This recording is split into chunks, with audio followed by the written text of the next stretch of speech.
My dick hurts.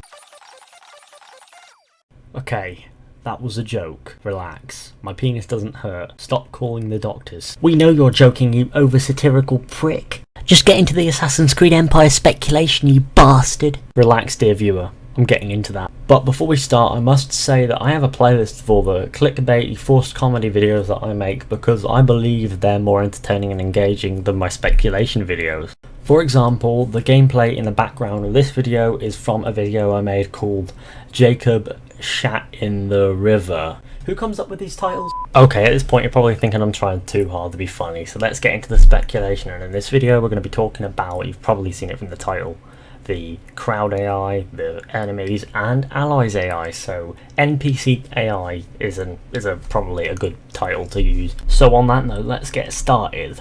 So Assassin's Creed is notorious for having some pretty stupid AI at times, whether it be guards seeing you kill 20 enemies and not being scared and running off, or a crowd around you just disbanding and leaving you exposed right in the middle of one of those lovely tailing missions that you probably bought the game for in the first place. Or maybe even someone you're tailing suddenly turn around and run directly at you. And also when you're tailing people, when they turn around and look around as if they suspect they're being followed. What's funny is I'm using all the tailing examples for both ironic effect and because it's actually a valid point. But in the grand scheme of things, I have seen better AI in games. One example of better AI, especially enemy AI, would be Middle-earth Shadow of Mordor. Now this is only really an example of what Assassin's Creed could implement. It's not necessarily what they should go for all of their AI inspiration, but definitely the enemy AI specifically, given that barely anybody you come across in Middle-earth Shadow of Mordor wants to help you, and almost everybody wants to kill you. And you're asking, what about everything that wants to kill you as well? There are loads of features you could get from Middle-earth Shadow of Mordor that you could use for enemy AI in Assassin's Creed. One very outstanding feature being the Nemesis system, where if you are defeated or you defeat but fail to kill or cause someone to run off in a fight, they will be back and you'll come across them again and they'll be either pissed off, increased in rank, or just really fucking pissed off, or really thirsty for your blood, or improved. That's the sort of stuff that you have in Middle-earth Shadow of Mordor, and I really enjoy that because you could run into the same guy who looks unique to other enemies about 10 to 15 times, and when you think you kill him, he could come back and be like, guess what, fucker, I'm back, showing visible scars from previous confrontations with you. Also in Shadow of Mordor, every enemy, or Urk in this case, feels unique and looks unique and acts and behaves in different ways. So all the characters are randomly generated, clothing, looks, skin tone, stuff like that, injuries and stuff that they already have.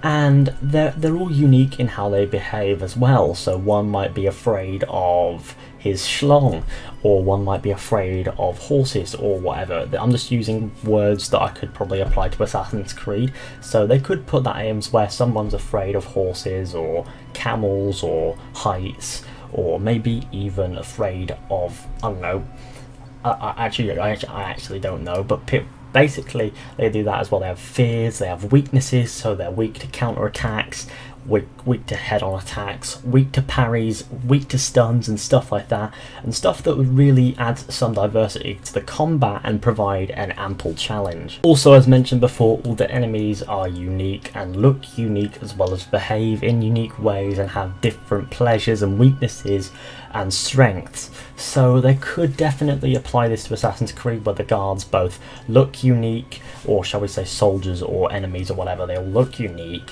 whereas in Assassin's Creed Syndicate you have a million bald people, bald, fat, tall people, and that's about it.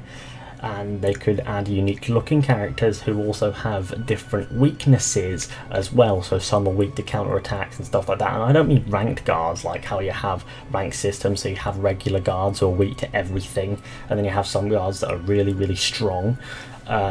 I mean guards that are specialising in different things regardless of rank, because rank really doesn't factor into skill at all. It's just that doesn't really work. I think what would work better would be having the guards being skillful in different places. So for example, one guard could look similar to another guard and have the same rank of another guard, but one could specialise in sword combat or whatever and be immune to counters with that weapon, and the other one could be completely useless in that area. Also, while it's relevant, I want to mention how they behave. So some guards might be a little bit more tyrannical than others before being detected. So while they're not detecting you and not in combat, then they're not just standing around looking like they're having a conversation about who's got the nicest wife. So instead they're sort of going around doing things, maybe hassling civilians or minding their own business or helping people out and stuff, depending on their personality, what they're like and how they do it. A dead meme. And what would thicken this is have the civilians affected by this respond in a very applicable way and make it feel immersive. So say if they're being harassed, they're begging them to stop, they're acting like they're being harassed, not some idle voice acting where they're like, stop, stop, without any form of emotion, where they're like, stop, you shouldn't be doing this, or anything like that, like in AC1. But I mean in a sense that this event will pass, not like how in AC1 they're just standing around when you get there, and they will be if you leave without intervening, and they will be until you intervene, and they'll just go up to these people and start harassing them. Sort of like how in Assassin's Creed Unity you had the side objectives where you'd have two criminals about to kill somebody or something like that. Like that, but a little bit more outspoken and a little bit more lawful, I suppose is a word to use, and you can choose to interrupt that or not as a little bit of a crowd event, because I kind of like the crowd events feature in Unity and Syndicate, as pointless as it is. But also, I'm not a big fan of painting your enemies in a light that makes them look like they're all tyrants. So you could have the odd enemy who will occasionally see someone fall and help them up or something. Now that's uncommon, but it could happen. I mean, you could see somebody, like say an old woman, fall over and then one of the guards going to help that old woman up, which would be a really nice feature. I mean, I don't know how you can apply it to a place where everyone was probably an arsehole, but I mean, there's always going to be the nice people in society in every single branch on every single side of any war, so it would really make sense to have the odd guard do that and then you kill them afterwards because you are a merciless twat. I mean, I could go on for hours talking about how it could be, but you get the point. Now let's talk about how the AI should work in tailing missions. Now in tailing missions, in games that actually include too much of it, like Assassin's Creed 4 Black Flag, there's one thing that really bothers me, and that's that every now and then the person who you're tailing will turn around and look around expecting somebody to be following them. Now the whole point of being a stealthy assassin is that they don't know you're there, but if they keep turning around, it's like they do. I can understand why they might turn around if you create a noise, or if a crowd gets drawn to something or something like that, or if something's going on. I can understand why they turn around to draw their attention to that thing, but it really feels as if they turn around specifically to look for you in tailing missions, sort of like it's a yeah I can see you, or oh I can't see you, you're doing good sort of thing, which is sort of like they know you're there, which is kind of stupid, because why would they continue going where they're going if they know they're being followed? I mean, I could go on to talk about how enemy AI respond to notoriety systems, where they look for you if you have some form of notoriety by searching the city, like prodding haystacks and stuff. But I already liked the features of Assassin's Creed 2 through Revelations where they did that, and I thought that was kind of good, where if you weren't notorious they wouldn't be prodding spears and haystacks, but if you were they would, and they would be looking down wells and everything. I feel as if that's a really nice feature, and they should revert to using that rather than the notoriety system from Assassin's Creed 3, where you're literally detected on sight if you have level 3 notoriety, which can be very irritating when the guards seem to be able to detect you at random for no reason. And my final point about enemy guard, AI and whatnot, being that when in a chase it seems as if every single one of them knows how to do parkour just as well and effectively as you can, which makes taking to the rooftops to make a daring escape a whole lot harder, when in reality they wouldn't be that skilled. I mean, you're specially trained for that. They're trained to run around in heavy armor and stab people who look at them funny. So in reality they shouldn't be able to climb rooftops and chase after you. I mean, have a class that can do that, but not have every guard, fat or thin, able to do that, because that really ruins immersion for me when I look up and there's a guard jumping around on a fucking, I don't know, like one of those bars outstretching and sort of jumping around because there's a crowd in the way and it can't get past it, so it's jumping over, which looks a bit ridiculous. Or maybe in the middle of a chase where you're just being chased by a guard on the rooftops who manages to climb the rooftops just as well as you do, running up walls and stuff, which just really breaks my suspense of disbelief. So let's talk about allies. So allies, let's talk about unique allies first, get them out of the way. So this could be like historical figures or just allies with names and unique models and stuff. I think that they should be able to be run into in the open world. So you could, when they're not at a designated location, you could say be in Alexandria, and you could say if it's in Egypt, and it could be walking down a road and you hear a bit of commotion going to a back street, and say the guy's a bit of a drunk or his personality has that in him.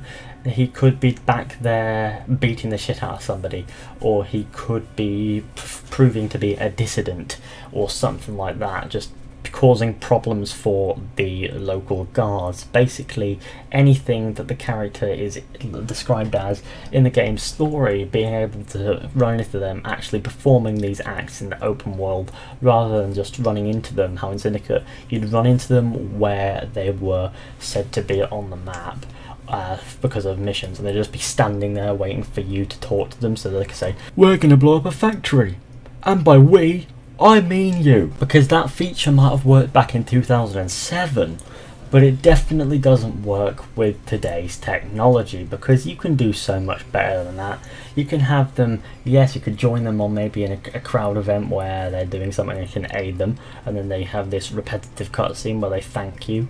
Or you could say, you know, have the missions where you do run into them and do it with them, and then when they just do it at random, you can run into them doing stuff that you would deem within character for them in the open world. So say if it's within character for them to cause massive problems for guards, then they're throwing stones at guards and stuff, which would be pretty cool to see, because it's a little thing, but it would be really awesome. But other than that, unique allies isn't really what I want to talk about now. With regular allies, say vigilantes in Assassin's Creed 1, Brotherhood and stuff like that, you will run into vigilantes who will help you out, but the game does a very good job at assuming that when you get into conflict you want to run, so the vigilantes will go and hold them off, and if you want to stay and fight, they do nothing but get in the way, because all they do is hold their arm and you can only deal one-hit attacks, which means that they will die very, very slowly, which makes the combat session that you're in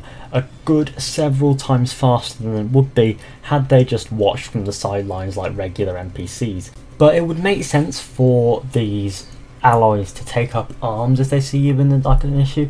Like they'll grab their swords and they'll come and attack and they'll deal lethal hits if need be, instead of grabbing their arm and dragging the person as far as possible away from you, or leaving them to wrestle with them for like 30 seconds while you get away, which I think is a really stupid thing actually. They could actually take up arms and help you kill them and help you end the fight faster instead of slower, which will also provide for you an opportunity to run, so they could be occupying the guards with the fight and you could run off if you want, or you could help them.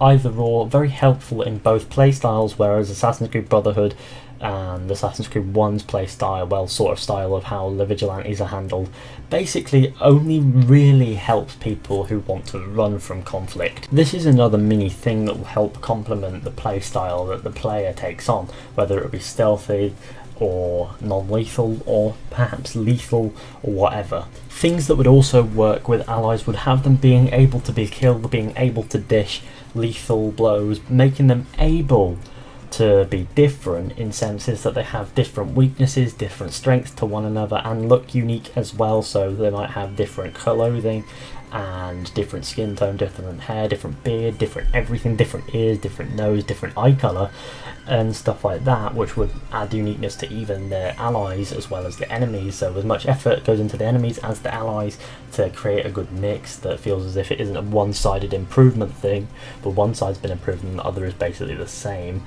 as far as visuals go, and also have them, like I said, have their weaknesses. So one might be afraid of frogs, no idea why the fuck, and another might be, say, afraid of a certain type of weapon or a different class of enemy or something, or one might be afraid of combat and run off or stuff like that. So they could add diversity to both sides, which would be a great thing. Also, they could definitely alter how the ally NPCs behave to you. Some might be very friendly with you, like, hey, how you doing, when you pass by, and some might be like, what do you want, being more hostile and passive aggressive and stuff like that. Not necessarily happy that you're in front of them, but not going to attack you, sort of thing. Being able to respond differently to both enemies and the player, perhaps adding even more diversity. Now let's talk about crowd AI. So I'm talking about regular people passing by, just civilians, nothing more, nothing super special, nothing to you, nothing to your enemies, just people that are there, people doing stuff. So they could be creating the scene, really. They could be the ones doing the life, they basically bring the cities to life. They could be going about the daily business, having merchants, having certain places of the city flooded rather than massive crowds all over, and they could be doing things, interacting with each other, talking, exchanging materials, carrying stuff, delivering messages, talking with one another, arguing, coming to blows with guards and stuff like that. And there's a really expansive amount of things that they could be doing. One thing that I want to talk about specifically though is how the crowd AI and regular civilians respond to the protagonist, well, the player, and his or her actions. So that means, say, when you pickpocket them in Assassin's Creed Brotherhood and Revelations most notably, everybody and his mother wants to take up arms against you and beat the shit out of you, and no matter how many of them you knock out, they don't back down. I mean, maybe they should react in a way that suits their personality. So like the guards and allies, they all have personalities of their own that are generated from maybe a more tight circle of things, maybe a more set thing. They can look individually different and react to the player in ways that suit their personality that we don't need to stick around long enough to know about. So say some could run, some could confront you, some could just stand and watch, and this applies to other situations than just pickpocketing. This could apply to combat when you're in open conflict with guards or anything like that, where they could stand and watch, run, or otherwise, which, you know, would be really cool to have diversity in how people react. And of course, how could I forget people who shrug it off as day-to-day bullshit, and like I said, have the unique look sort of thing applied to them. So like robes can be different colours, clothing can be different colours, skin tone, nose, eyes, hair, hat, shoes, stuff like that, all can be unique instead of having a very few character models with odd variations that nobody really notices, and suddenly the crowd will feel more alive because everybody looks a little bit different, if not very much. Whereas in Assassin's Creed, I'm going to use Assassin's Creed 2 through Revelations, a lot of people look very similar, and that has shone through in every game since as well. So that applies to civilians as well as the other factions of allies and enemies. Is anybody else noticing the theme in all of this? And that theme falls mostly under diversity, because in real life everybody is different in some sense, and although everyone's a sheep, they still have their own personality. So really, if they apply that to a game, suddenly the atmosphere is up by a lot. This provides atmosphere and also diversity applied to the AI, being how they behave and how they're thought structured and how they look, sort of thing. Now, I could talk about the same thing for wildlife AI, but we all know that that's basically I might just be covering the same things as before as far as diversity goes. Maybe slight differences, not too many differences because nobody's going to really notice, so it's not that important. However, with people it is, so they could behave differently to one another somehow, so have different animals behaving different to one another, have them providing the stuff, you know, and have how they behave, whether they attack you, run stuff. The hunting is pretty much okay in 3 and 4, and it doesn't really need very much changing, so that's completely fine. I'm not going to really go over that. I mean, I could go over things that people will barely notice, but there's really no point because it isn't significant if nobody's going to notice, is it? So if nobody notices it, then what's the point in covering it? Because clearly nobody's going to want it. They'd be looking for it actively, although the little things really do please, I suppose, but beyond that. But anyway guys, I've gone over all I can think up, but I mean, of course, the random look of enemies and allies really could factor in as something other than AI, I understand, but I just decided to put it in as a little extra because I think it was kind of a cool idea, and you know, it would look alright in Assassin's Creed. However, before we go, I want to talk about one thing, and that's if you haven't turned notifications on for this channel, be sure to go ahead and do this. All you have to do is click on the channel homepage and go over to the subscribe button, and next to it, if you haven't subscribed already, hit subscribe, and there should be an alarm bell. Make sure that the alarm bell is set to notifications on so you get notified every time I upload a video, not just the odd time, which will both benefit you if you enjoy the videos and me because I'll get some more views, which I'm happy about. And either way, I'm not fussed, but if you really want that to do that, then go ahead and do that. I'd really appreciate it. But anyway guys, thanks for watching. I hope you enjoyed. Be sure to go ahead and leave a like, subscribe, share, comment. Tell me what you think down below in the comment section. I know this was a very long video, but there was quite a lot to go over, and even now I haven't gone over nearly enough, I don't feel, so I might be making some minor edits, probably not. But thanks for watching guys, I hope you enjoyed. Be sure to go ahead and leave a like, subscribe, share, comment, and if you see any major boxes over this video, I hope you clicked paused when you saw them and read what I added in. So yeah, slow down. Congratulations, you made it this far into the video. Have a picture of Dennis. Oh, and by the way, Jacob Fry is bisexual.